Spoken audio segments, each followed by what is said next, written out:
Bila pakai tayar 205, yang ini 205, dia punya tayar tu nampak tak cantik. Bila nak cantik, dia kena pakai tayar 225. Dia guna tayar 225, dia tayar dengan fender dengan ngam.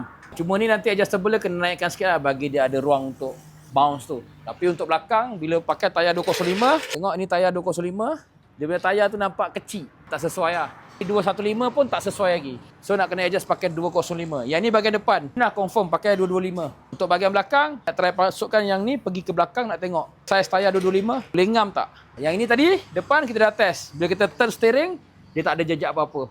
Bila kita kanan ke kiri ke tak ada masalah. So tayar 225 ni boleh pakai untuk EK9. Tapi EK9 tak boleh pakai JJ lebar. Sangkut. Maksimum 7 JJ.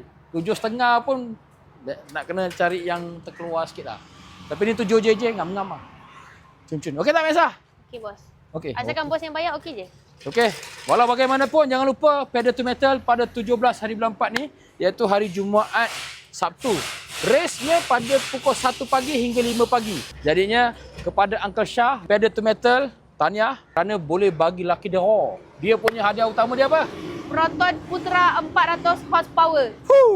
Tapi bos, dia ada lagi juga ada yang kecil-kecil. Macam saya dengar dapat seat. Lepas tu dapat steering. Tapi itu semua daripada Street Garage. So, Bos Shah. Bos Shah dengan Uncle Shah. Bila dia bergabung, Shah kuasa 2.